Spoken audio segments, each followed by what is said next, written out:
సంవత్సరాల అనుభవం ఆంధ్ర, తెలంగాణ, కర్ణాటక, తమిళనాడులో లక్షల మంది నమ్మకమైన కస్టమర్ల సంతోషాలకు నిలయమైన మీ నివాసానికి అందమైన చిరునామా. లవ్ మ్యారేజా వశిష్ఠ గారి మీదే? లేకపోతే arrange marriage. Arrange marriage. So madam కంప్లీట్గా అవుట్ ఆఫ్ ఇండస్ట్రీ. జడ్జిమెంట్ ఇస్తుంటారా మీ సినిమాలకి, మీ కథలకి? అది ఏం పెద్ద అసలు డిస్కషన్ ఏమి ఉండదు అస్సలకి. ఇండస్ట్రీకి సంబంధం లేకుండా ఓ పోనీ సినిమాలో చూపిస్తారా? సినిమా చూపిస్తాను, ఎందుకు చూడండి. Set సినిమాలు చూడడం కూడా చాలా తక్కువ. సెట్కి వస్తారా? ఎప్పుడు రాదు. ఇంతవరకు ఏం చేస్తుంటారా ఆమె? House wife. House wife. ఒక పాప. పాప ఏం పేరు పెట్టారా? యష్న. ఈ సినిమాలో ఏమైనా పెట్టారా? ఈ సినిమాలో ఏమైనా చూపిస్తున్నారు పాప? తెలిసి అడుగుతారా లేకపోతే కావాలని అడుగుతారా? ఈ మధ్య అందరు డైరెక్టర్లు పిల్లలు కనపడుతున్నారు కదండి ప్రతి సినిమాలో. ఉంటుందండి లాస్ట్ ఒక చిన్న ఫ్రేమ్ లో వచ్చి నేను ఏదో జస్ట్ రాయేసి మెమరీ ఉంటుంది కదా. ఎస్, ఎగ్జాక్ట్లీ అండి. అది అనుకోకుండా ఒక చిన్న మాంటేజ్ చేస్తున్నాం, సాంగ్ చేస్తాం. మాంటేజ్ లో ఒక 3-4 months కిడ్ కావాలి. ఓ సో కరెక్ట్గా అదే టైంలో నాకు పాప ఉంది. సరే అని చెప్పి నేను తీసుకొచ్చాను. ఓకే. తీసుకొచ్చి ఒక షార్ట్ చేసి నేను మళ్ళీ పంపించాను. 2-3 షార్ట్లు చేసిన తర్వాత పంపించాను ఇమీడియట్గా. సూపర్. ఆ పాప పెద్ద అయిన తర్వాత నేను విశ్వంబర సినిమాలో చిరంజీవి గారితో ఫోటో ఉంటుంది నా ఇంట్లో. ఆయన పట్టుకొని. Great, super. ఇంకేం చెప్పాలనుకుంటున్నారు? సినిమా ఎప్పుడు రిలీజ్ ఏంటి అనేది అందరూ వెయిట్ చేస్తూ ఉన్నారు. డేట్ ఏమో ఎప్పుడా ఎప్పుడా ఎప్పుడా ఎప్పుడా ఎప్పుడా అనేది, అంటే పోస్ట్ పోన్ అవుతుంది. కాదు కాదు, ఇక్కడ చిన్న క్లారిటీ అంటే పోస్ట్ పోన్ ఎప్పుడు అవ్వలేదండి. మేము January 10th అని డేట్ ఒకసారి వేసాం. అఫీషియల్గా మేము డేట్ అనౌన్స్ చేసాం. ఇది సినిమా ఓపెనింగ్ రోజు చేసాం మేము. ఆ తర్వాత ఆ డేట్ ఒకటి మేము పోస్ట్ పోన్ చేసాం అంతే. ఆ తర్వాత మనం ఏ డేట్ కన్ఫర్మ్ చేసి చెప్పలేదు. అదేమైపోయిందంటే సోషల్ మీడియాలో అవ్వచ్చు, లేకపోతే మీడియాలో అవ్వచ్చు, ప్రతి పండగకి లేకపోతే ఎవ్రీ ఫ్రైడే లేకపోతే నెక్స్ట్ వచ్చే అకేషన్కి ఆ డేట్ ఫిక్స్ చేసి చెప్పేస్తున్నారు. May 9th అన్నారు, తర్వాత ఇంకో డేట్ July 24 అన్నారు, లేదా June 12 అన్నారు. ఇలా డేట్లు చెప్పుకుంటూ వాళ్ళే పోస్ట్ పోన్ అవడం తప్ప మేము ఎప్పుడు చెప్పరా. ఇప్పుడు కూడా డేట్ నేను ఎప్పుడు చెప్తాను అంటే, నేను ఒక్కసారి నా CG అవుట్పుట్ అంతా నేను చూసుకున్న తర్వాత, నా పిక్చర్, నా VFX క్వాలిటీ నేను సాటిస్ఫై అయిన తర్వాత, the same time producer satisfy అవ్వాలి, అట్ ద సేమ్ బాస్ కూడా సాటిస్ఫై అయిన తర్వాత ఓకే ఇది లాక్ అనుకున్న తర్వాత డేట్ చెప్తాం. ఓకే. ఆ డేట్ చెప్పి ప్రమోషన్ స్టార్ట్ చేసి ఇంకా అక్కడ నుంచి వాట్ నెక్స్ట్ అనేది రిలీజ్ చేసుకుంటూ వెళ్తాం ఒక్క కంటెంట్. Okay okay. సో ఇది మా ఐడియా. సో ఎప్పుడు ఎక్స్పెక్ట్ చేయొచ్చు మేము? నెక్స్ట్ మంత్ ఏమైనా ఎక్స్పెక్ట్ చేయొచ్చా డేట్? దగ్గరలోనే ఉంటుంది. అంటే నెక్స్ట్ మంత్ ఆ తర్వాత మంత్ అని కరెక్ట్గా నేను చెప్పలేను కానీ బట్ దగ్గరలోనే ఉంటుంది సూన్. సినిమా స్టార్టింగ్ అప్పుడు కూడా ఆయన మంచి ట్రాన్స్ఫర్మేషన్ చేసిన వీడియోస్ కూడా బాగా వైరల్ అయ్యాయి. బాగా ఇబ్బంది పెట్టారా? ఇలా ఉండాలి బాడీ, విశ్వంబరుడు అంటే ఇలా ఉండాలి, స్టిఫ్గా మంచిగా. నేను అసలు బాస్ని ఎప్పుడు ఇబ్బంది పెట్టలేదండి. ఆయన తీసుకునే పర్సనల్ కేర్ అది. 6 pack వచ్చిందా బాస్కి? అలాంటిది ఏముంది. ఆయన తీసుకునే పర్సనల్ కేర్ అది. ఓకే. ఆయన డైలీ 2 times జిమ్ చేస్తారు. 2 times చేస్తారు, స్విమ్ చేస్తారు. మార్నింగ్ 4 o'clock లేచి ఆయన వర్కౌట్స్ చేసి అప్పుడు షూట్కి వస్తారు. అందుకే కదా సార్ అంతంత మెగాస్టార్ అంటే ఊరికి అయిపోతారా? పొద్దున్న లేచి ఆయన కష్టపడి దాన్ని ప్రిపేర్ చేసి షూట్కి వచ్చి మళ్ళీ ఇంటికి వెళ్ళి మళ్ళీ వర్కౌట్ చేస్తారు. మనం స్కిప్ చేస్తాం కానీ ఆయన స్కిప్ చేయరు వర్కౌట్. సో టైటిల్ అనేది స్క్రీన్ మీద కాదు, ఆఫ్ స్క్రీన్ కూడా ఇలా ఉంటేనే ఆ టైటిల్ యాప్ట్ అవుతుంది. 100%. Of course. సో అందుకనే మెగాస్టార్ అయ్యారు. మెగాస్టార్ చిరంజీవి గారిని రియల్ లైఫ్లో కన్నా కూడా రియల్ లైఫ్లో అందరు ఇన్స్పైర్ అవుతారు. సో ఆయన చేసే చారిటీస్ కావచ్చు, హెల్పింగ్ నేచరు, పక్కవాడికి ఇచ్చే వాల్యూ, గౌరవం, చెప్పాలంటే ప్రతి ఒక్కరిని చాలా మందికి చెప్పినా కదా ఏదో ప్రాబ్లం ఉంది అన్నప్పుడు సో ఎవరెవరి ద్వారా తెలుస్తుంది కదా, ఆయన ఇమీడియట్ రియాక్ట్ అవుతారు దానికి. అందరూ అక్కడే ఫ్యాన్స్ అయ్యేదానికి ఇమీడియట్ రియాక్ట్ అయ్యి దాన్ని ఫాలో అప్ చేస్తారండి ఆయన. ఇప్పుడు షూట్లో ఒకసారి నేను సిక్ అయ్యా, యాక్షన్ సీక్వెన్స్ జరుగుతుంది, ఆ క్లోజ్డ్ అక్కడ ఏంటంటే ఆ ఫాగ్ ఎక్కువ కొడుతున్నాం, నాన్ స్టాప్గా ఫాగ్ కొడుతున్నాను. ఆ ఫాగ్ వల్ల ఏమైందంటే నాకు చిన్న సఫికేషన్లో వచ్చింది. ఓకే. వస్తే ఆయన అసలు ఇమీడియట్గా వెళ్ళిపోయి ఇక్కడ నుంచి అంటారు, ఫైట్ కదా నో ప్రాబ్లం, నువ్వు వెళ్ళిపోవాడిని అంటే లేదని నేను ఉంటాను, నేను అక్కడ ఉండేవాడిని. బట్ లేదు పని చేయదు, బయటికి వెళ్ళి కూర్చొని మళ్ళీ లోపల రా అంటే వెళ్ళి బ్రీత్ తీసుకుని బయటికి వెళ్ళి రిలాక్స్ అయ్యి మళ్ళీ లోపల రా. అంత కేర్ తీసుకుని వద్దా అబ్బాయి నువ్వు అక్కడ కూర్చో, వెళ్ళి మానిటర్ అక్కడ పెట్టుకో లేకపోతే బయట అంటే అంత కేర్ తీసుకున్నారు ఆయన. Okay okay. సినిమా స్టార్ట్ అవ్వగానే ఇమీడియట్గా ఆయన్ని షూట్ చేశారా లేకపోతే ఒక 10 days షెడ్యూల్ మారేడుమిల్లో చేసాం. ఆయన లేని వర్క్ చేసాం. ఆయన లేరు అప్పుడు మారేడుమిల్లో, ఆయన లేరు.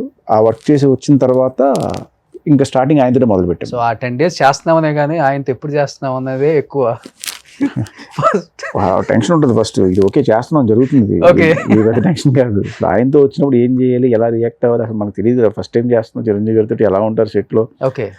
ఓ టెన్షన్. అంటే ప్రతి డైరెక్టర్కి ప్రతి హీరోతో చేసినప్పుడు ఫస్ట్ ఆ టెన్షన్ ఉంటుంది. ఓకే. పర్సనల్గా నాకు చిరంజీవి గారితో అన్నప్పుడు ఆ మెగాస్టార్, ఆ ఇమేజ్, ఆ ఆరా, చిరంజీవి గారికి మనం యాక్షన్ చెప్తున్నాం, ఓకే. కట్ చెప్తున్నాం, ఎలా ఉండదు చిన్న టెన్షన్. మైక్ లో యాక్షన్ అని అరవగానే ఫస్ట్ షాట్ ఏంటి వస్తుంది. ఫస్ట్ ఆయన ఒక సిద్ధులకొండ అని చెప్పి ఒక ప్లేస్ ఉంటుంది, okay. Most important place in the film. ఆయన అక్కడికి వచ్చి Hmm. అక్కడ శివుడికి దండం పెట్టుకుంటారు. ఓకే. సో ఇది ఫస్ట్ షాట్ నాకు.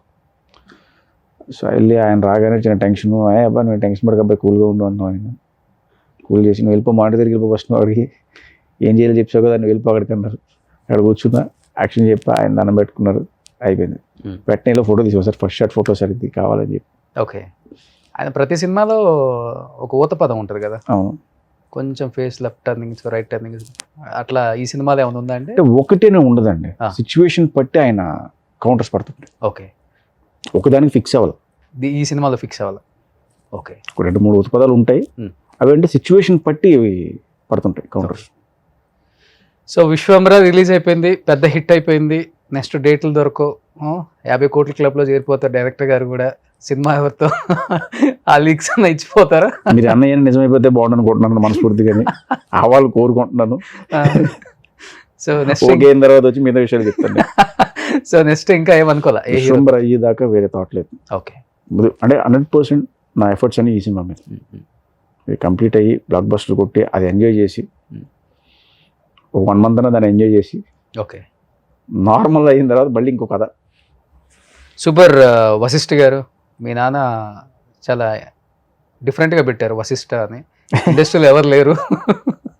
అది యాక్చువల్గా మా డాడీ పెట్టింది కదా, మా అక్క పెట్టింది. మీ అక్క? ఓకే. మా కజిన్. యాక్చువల్లీ నా పేరు MVN Reddy, Venkatanarayana Reddy. Okay. School and కాలేజ్లో అందరూ ఎంవిఎన్ అనేవారు. ఫ్రెండ్స్ అందరూ వేణు అని చెప్పి పిలిచేవారు పెట్టి నేమ్ కింద. ఓకే. సో తర్వాత ఏ పేరు కావాలి కొంచెం యూనిక్గా ఉండి ఎంవిఎన్ అని వేస్తే అలా ఉంది అన్నప్పుడు మా అక్క ఎవరికో ఒక స్వామీజీ ఎవరో వస్తే రాజమండ్రిలో, ఆయన అడిగితే ఆయన చెప్పారంటే ఈ పేరు బాగుంటుంది అని చెప్పి. ఓకే. కాలభైరవ టెంపుల్లో ఎవరో స్వామీజీ వచ్చారు, ఆయన అడిగితే ఆయన చెప్పారు వశిష్ఠ అనేది బాగుంటుంది అని చెప్పి. సో నాకు ఫోన్ చేసి ఇలా మారుద్దాం అనుకుంటున్నారు అంటే, ఓకే అక్క నీ ఇష్టం. మా బావ సరే డన్ అయితే అన్నాను, ఆ పేరు పంపించారు నాకు. ఓకే, ఆ రోజు నెక్స్ట్ డే నుంచి నేను అదే ఫిక్స్ అయిపోయి వెళ్ళిపోయాను ఫ్లోలో.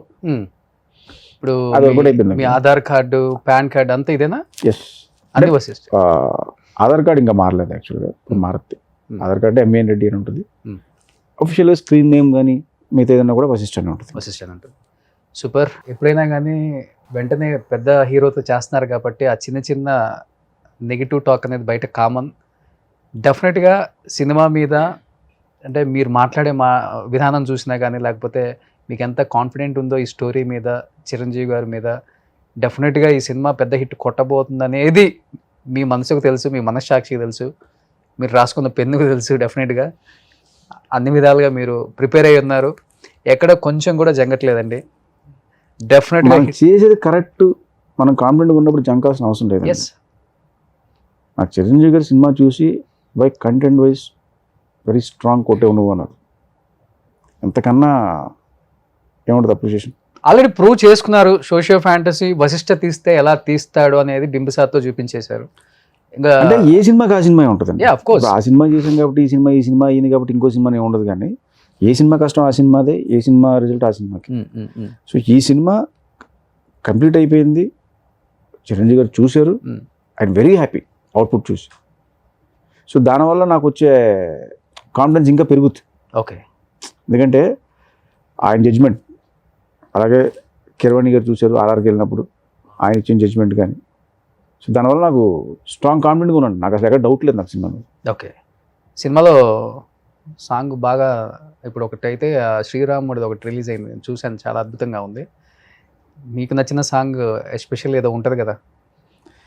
నాకు థీమ్ విపరీతంగా ఎక్కేస్తుంది. విశ్వంబర థీమ్ సాంగ్ ఉంటుంది. ఓకే. అది సినిమా బిగినింగ్లో రికార్డ్ చేశాను. ఆ సాంగ్ అయితే అసలు నాకు గూస్ బంప్స్. అది త్వరలో రిలీజ్ చేస్తాం. అది ఓకే. ఆర్ఆర్ కూడా నెక్స్ట్ లెవెల్లోనే ఉంటుంది దానికి. కీరవాణి గారి స్టైల్లో అసలు ఆర్ఆర్ గురించి మనం ఆలోచించక్కర్లేదు. సో అంత బాహుబలి బాహుబలి ట్రిపుల్ ఆర్ నాకు బింబిసారాకి ఆయన ఆర్ఆర్తో లేపాడు ఆయన సినిమా సినిమా అక్కడికో లేపాడు ఆయన ఆర్ఆర్తో. వేరే లెవెల్. ఆయనలాగా ఆర్ఆర్ చేసే మ్యూజిక్ డైరెక్టర్ ఇంకొకటి లేడు. సో అసలు ఆ టెన్షన్ లేదు నాకు. నేను ఫస్ట్ హాఫ్ ఇచ్చేసి కూర్చొని లాస్ట్ చూడమన్నప్పుడు ఇలా చూడడం అంతే. సుమన్ టీవీలో మీ పర్సనల్ అండ్ బిజినెస్ ప్రమోషన్స్ కోసం కింది నెంబర్కి కాంటాక్ట్ చేయండి.